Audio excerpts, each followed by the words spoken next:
un carnet del Atleti, una cara de culo de vaso, un colegio de pago, un compás, una mesa camilla. Yo me hubiera conformado con enseñar literatura en un instituto.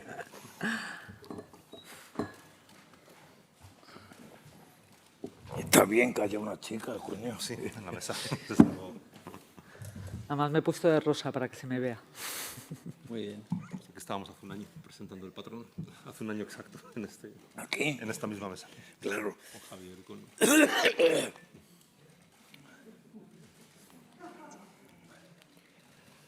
Bueno, pues arratsaldeon eta ongi etorri aurtengo Donostiako zinemaldiko prentsaurreko berrira. Gaurko prentsaurrekoan Sintiéndolo mucho filma izango dugu. Buenos días. Good afternoon, everyone. We're presenting the film Sintiéndolo mucho, Feeling It. We have with us most of the team. Should I say, we've got Patricia MUNS, producer.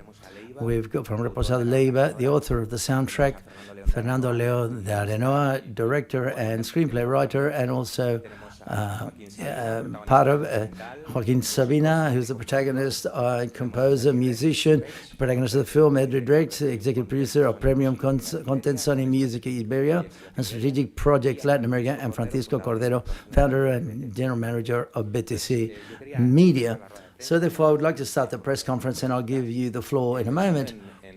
I'm thinking about something that appears in the film, a comment that Joaquin says when he says, from a good film starts with the protagonist leaving jail through a conflict. Another phrase that he says in the film is, more than love songs, what he loves is songs of falling out of love. And he says he likes conflict, he likes dislike or falling out of love, but it is a love story, this film, towards you. How was that process in which you started to make the documentary? It's not exactly that I like conflict or dislike. It's that without conflict and dislike, you can't write songs. And I like living at home, but nothing occurs to me, nothing to write occurs to me there. Well, I think of the film, it is true, and there's a lot of love, but there's a lot of conflict. There's not dislike, but there's quite a lot of conflict, when throughout these 13 years, we've gone through all types of situations, some a lot of fun and a bit more complicated, which appear in the film. Yes, there was conflict of some nature. I was telling Joaquin, I said, remember, everything that's a conflict, it's good for the documentary. So the idea was to manage both sides of things, but without a conflict, it's true, there's very little to tell. In any case, I would like to be kind and a bit over the top, is to recommend all of you, whatever work you have, there's nothing better than doing something with your friends. I refer to, and I talk to Fernando, Patti, and LEIVA. It's a pleasure to work with friends, and I think that's one of the good things that the documentary has, that you can see that joy of being with people you love. Hi, good afternoon. Joaquin, I'd like to ask you, hi, what's that like being a spectator of yourself? Bad, poorly, because plus I'm much more purer. I'm much more modest, for example, but my wife, for example, she doesn't like, well, telling someone, and mainly to me, that I'm very good. The first thing she said was, but Fernando had taken out my soul. She doesn't give many compliments. And I thought it was quite gross, because I'm shameful to show my backside. So imagine shedding one's soul on the screen, which is even worse. And I would like to ask Fernando whether after everything that Joaquin has given you, have you got cold turkey or a Stockholm syndrome? What you mean? From now on, how does that continue? I have no idea. No, but imagine, we came to San Sebastian yesterday, Felicia with all us, we were coming in a van, and the truth is, I felt like recording that moment, I saw Joaquin sitting in the front reading a book. And I remembered the first shoot, which is in the film, is exactly, I had the same frame in front of me. And he was discussing something with Benjamin Prado, and if I had a camera at that time, I would have shot that. But that's the impulse. But as we're going to continue to see each other, it's not necessary. But, you know, we've talked about this. It's a long journey, a 13-year journey. And I think that 2 or 3 years ago, we thought we had a lot of very good material. Over these years, I've had the feeling of having a chest of very good things recorded from the first day in Rota, which is in the documentary, when we shot in Mexico much later. And 2 or 3 years ago, we also felt that it was a moment to do some additional shoots, but to put it all together. For him, it was really very difficult because after The Good Boss, a difficult film to carry out.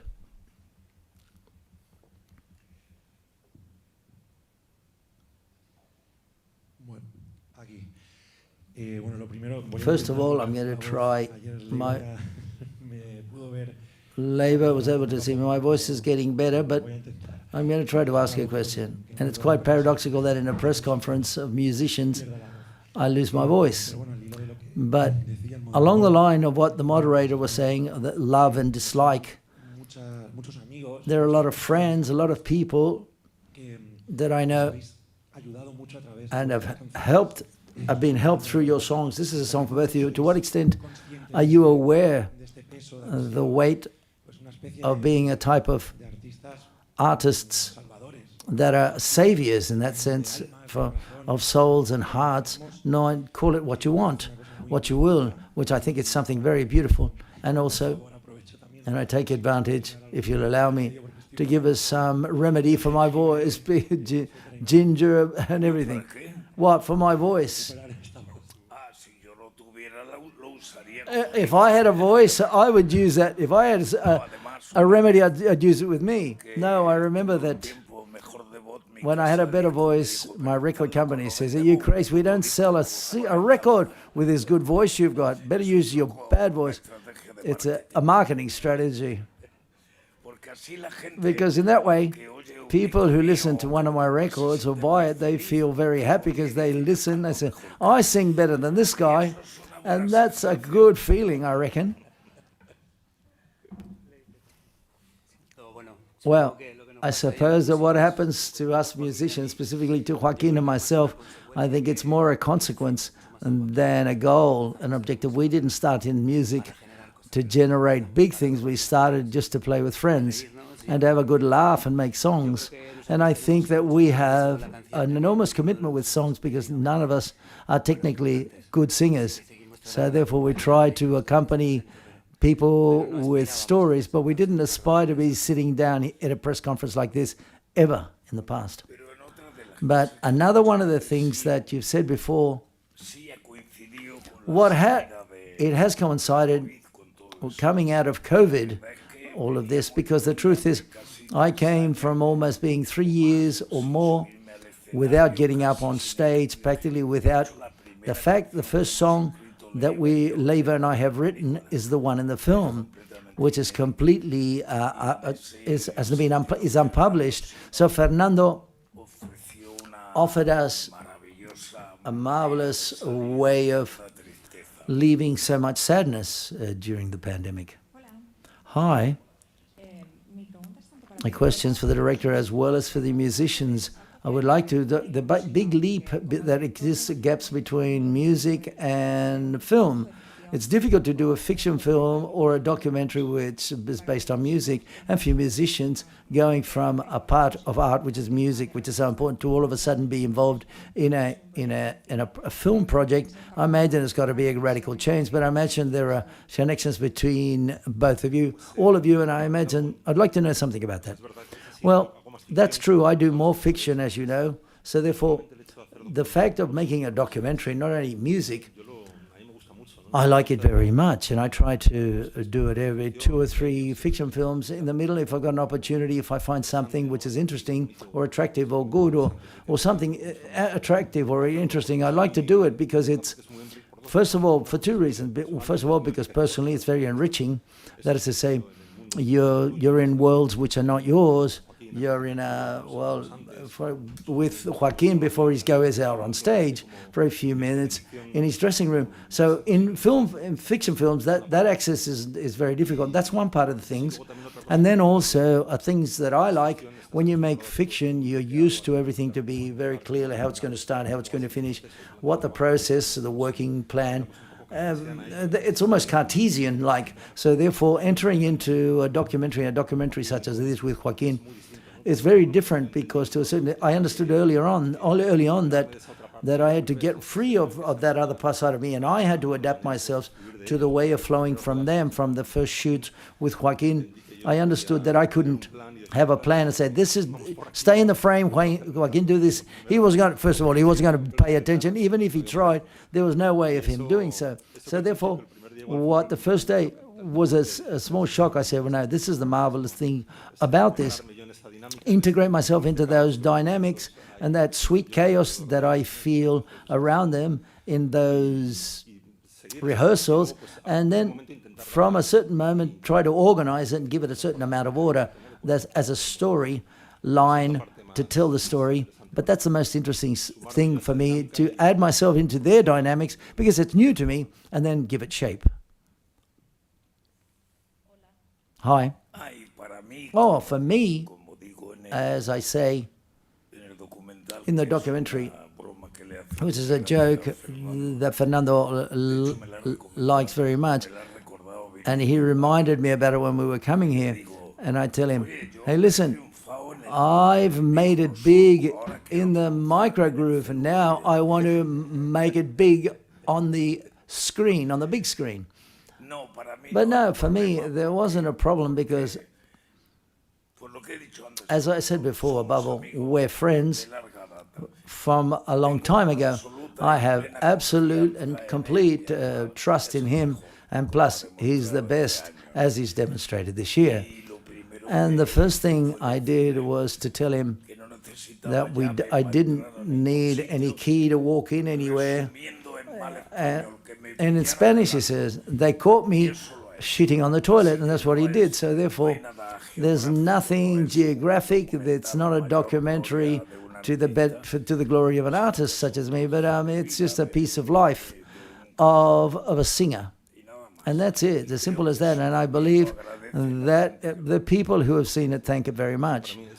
Yes, just what he said is true. At the beginning in Mexico, when we were shooting, when we came to a hotel, he gave me the keys to get into a room, and they gave me a card. Joaquin, come in whenever you want to shoot. If I'm sleeping, or whatever.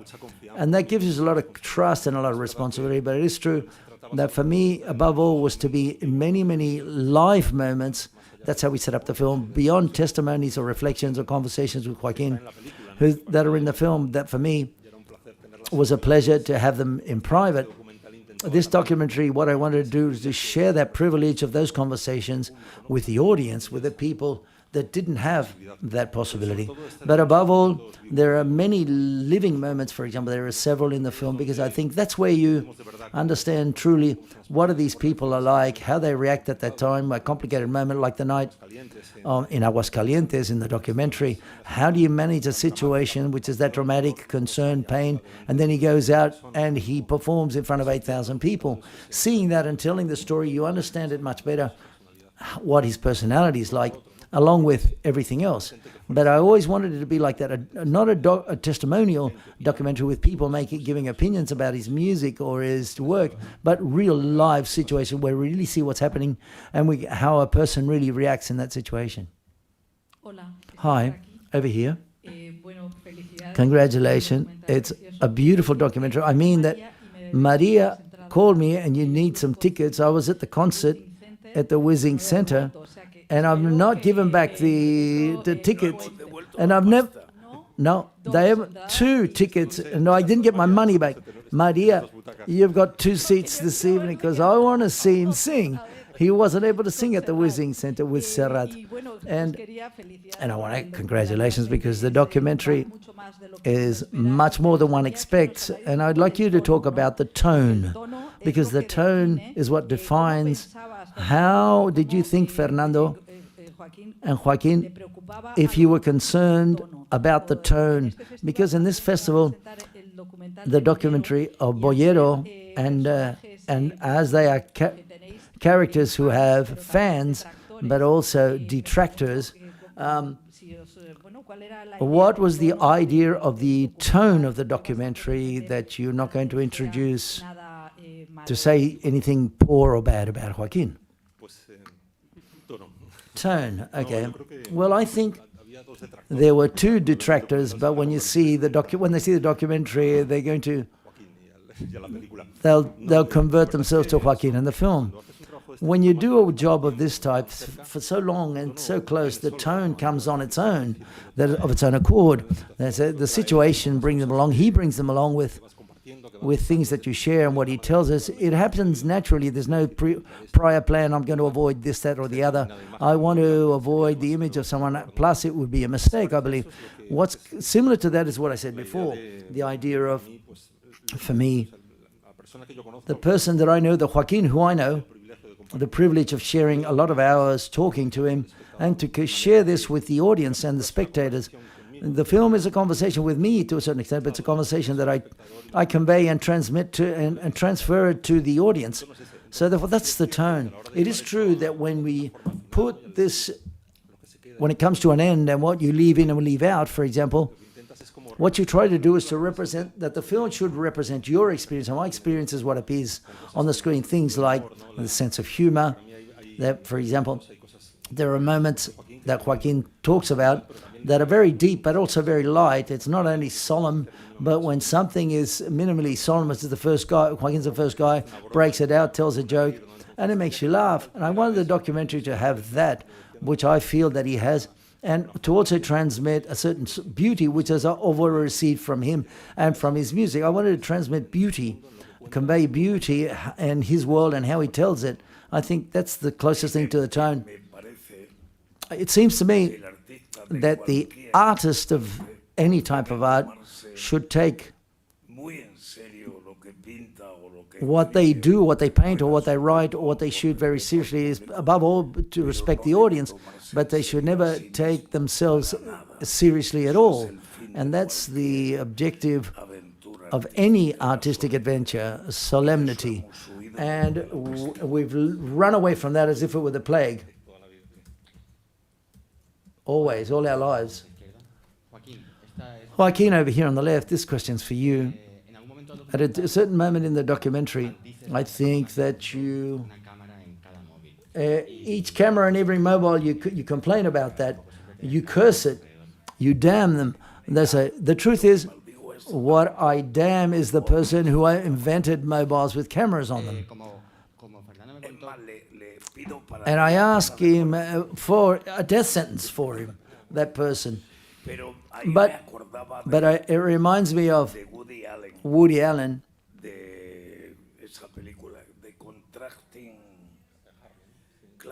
Contracting Harry. That's where he goes to hell at the end, and he finds a friend of his, and he says, "Hey, what are you doing here? You were an irreproachable husband, a worker, a fantastic father." And he said, "Yeah, I invented Perspex. It's just like the guy who invented mobile phones." The question is, as Fernando said, that you proposed it to him to make a documentary. What led you to have a lot of cameras with you for many, many years accompanying you? But that wasn't the case. I remember the first few years, I had no idea that was going to end up being a documentary. I think Fernando didn't either. And he would just come along with one single camera. It's never been a big crew following me on my journeys and shooting or very strange occasions, but no, not at all. We couldn't, our life was absolutely normal like we do every day, and even forgetting about the fact that there was a camera there. Yes, it was a very light team.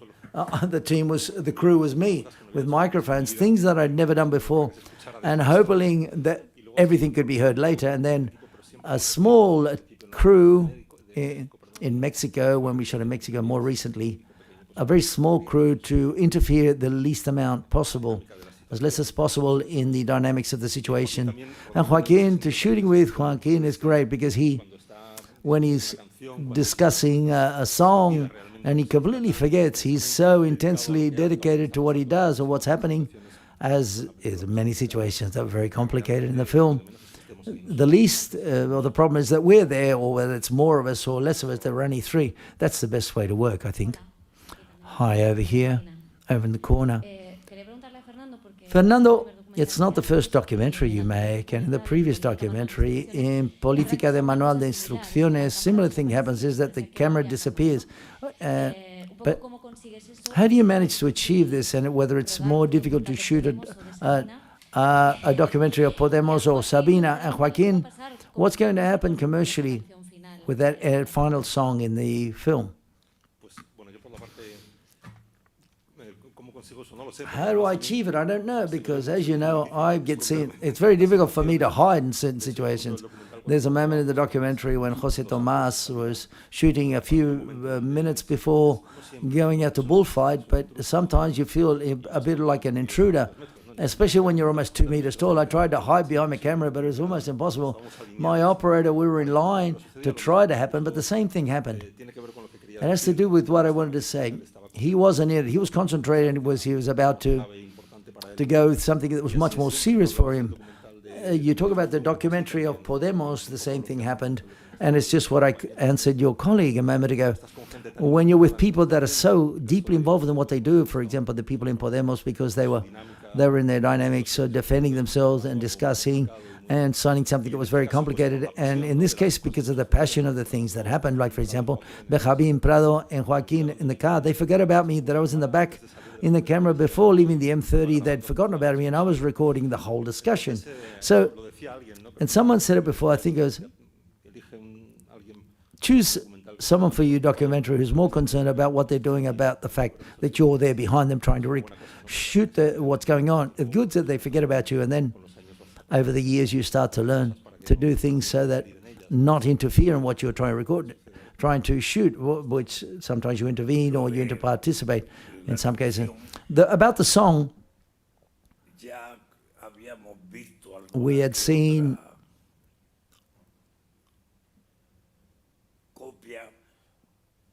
a copy which was quite similar to what the last song was going to end up being. LEIVA one day, who was the driving force behind that song, and I decided that Fernando was giving us such a large gift that it was worthwhile.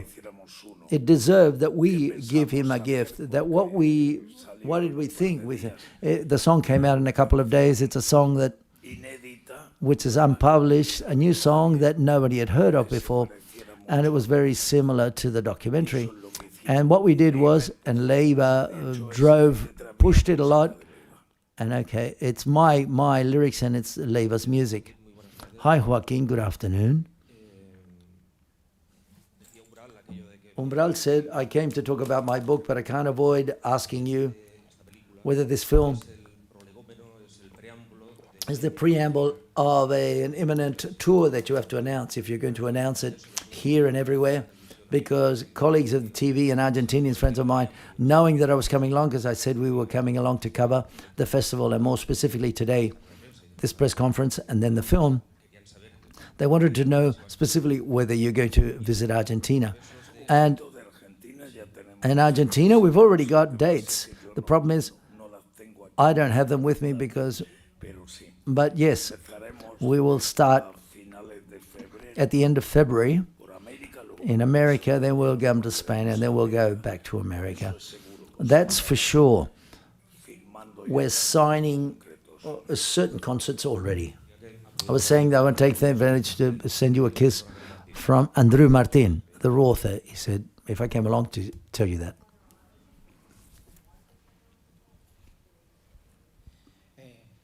Over here. I wanted to ask Fernando, I imagine that when one thinks about making a documentary about Sabina, he had a clear idea of the profile that he wanted to portray. What part of the script was open, and what part has surprised you of that you didn't know about Joaquin. I don't know if it was the scene or taking a dump in the toilet, but in the toilet, I imagine there's something, part of that in the documentary. And as we're here, I also ask you, Joaquin, now that you've seen working with Fernando close up, what surprised you, Fernando? Fernando, apart from a deep friendship that we have, I've got an enormous admiration last year when he received the 6 Goyas. I celebrated it as if they had given it to my brother. And with the documentary, it has only grown even more. Thank you. What was the question? Sorry. The script. You know very well. Has anything surprised you about him when you did the staging it and recording it? And you talked about the initiative and the script. What part was open to fiction, quote unquote, to what was going on? In this occasion, it was open and very against the way we said everything was open. I've never done a work which is so open, of everything mind and very prepared to receive whatever we found along the way. And then at a certain moment, we had to organize things. But that was the case to the extent that I said sometimes the initiative of this documentary is not mine. I started recording because Joaquin one day said, I'm going to Benjamin to discuss about some lyrics about a song. Bring a camera or don't bring a camera. You can participate at that moment. And that was 13 years ago. And I jump in the car and I said, of course. And I take the little camera that I talked about. And as of there, I start to record things initially, occasionally understanding that there were moments that are going to be more interesting or they're going to help explain Joaquin better for the audience when they see it. But that's how I organize things. But the script was that there wasn't a script. Everything was open.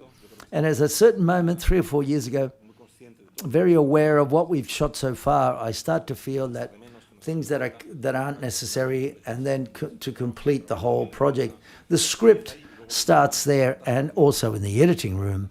In the editing room, it's a documentary. That's what you do, make the documentary in that sense. The editor of the film is here, and him and Clara, I'm not sure she's not there, but they've got a lot to do with the fact that the film is what it is. The editors of the film. So that was the journey. And what surprised me, well, we already knew who we are quite a lot. We'd many things, I imagine.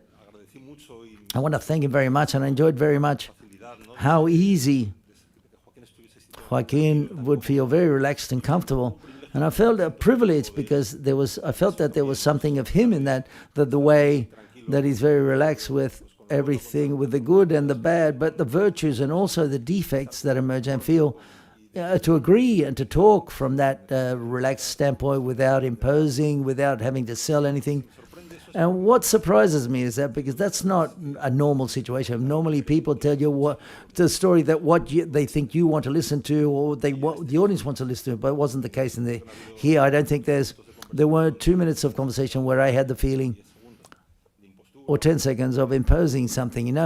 What you see, what you get, and that's a real gift, and I'm very thankful for that. I want to take advantage, now that we're talking about the difficulty of constructing the documentary over the last 3 or 4 years. Patricia, Sergio, and Francisco wanted to contribute something in that sense, because I imagine the work must have been difficult from a production standpoint. Put up with us was the only detractors.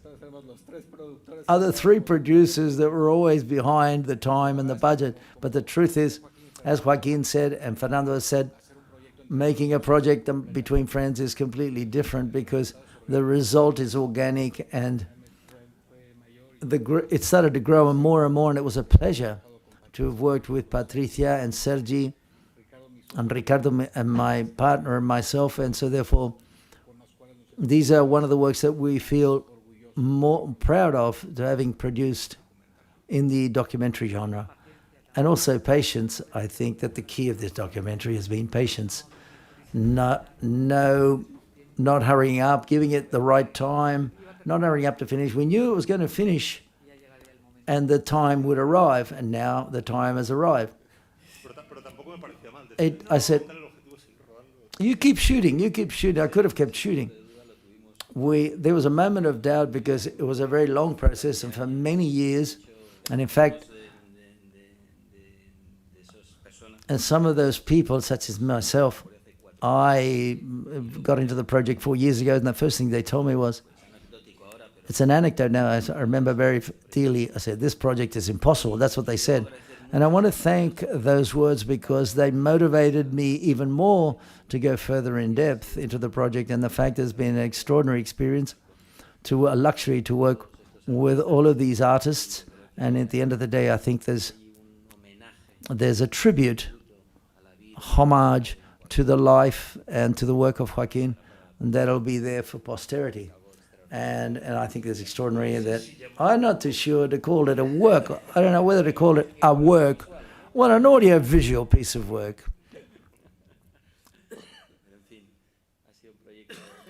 But it's a marvelous project that is going to give us a lot of joy, and I hope that the audience can start to enjoy it. It made me feel a lot of joy as well. But the last few words that Fernando has said with the other question, Joaquin, the inconscience of the first few years and the inconscience, what went through your mind when Fernando left with his cameras and you stayed there, say, everything I've told Fernando to my friend, but it's been recorded. That awareness of going back to the 70s, I also tell Fernando, and I think that it's in the film, that I've got the feeling, and answering your question, that I've gone from adolescence to being old without going through maturity. And anyway, and yes, I do have that feeling, yes. Last question, please. Hi, over here, Joaquin. I wanted to ask you, you've said before that the last song, the song in the documentary is the first you've composed with LEIVA. I understood that that means there are going to be more or there are more. No, I've composed more with LEIVA, but I said it's the first one that I do or that we've done together after Lo Niego Todo record. And not only are there going to be more, there are already some more. And it's going to, once again, he's going to be the producer of a record that I hope to bring out for Christmas. So, yes, all of this process of that, Lo Niego Todo, that record, I've got another friend and a brother who's joined in my club. So therefore I understand that tour that you've announced is going to be a tour to present that new record. Yes, I don't go on tour unless I've got new songs. So I'm not going to sing it. I'm not going to sing it all, but I do have to sing 4 or 5 new songs. Otherwise, I myself don't feel motivated to go on tour. Okay, very sorry, but that's the title of the film. Very sorry, Sintiéndolo mucho, very sorry. But a big round of applause. We have to finish the press conference here for the whole team. Thank you.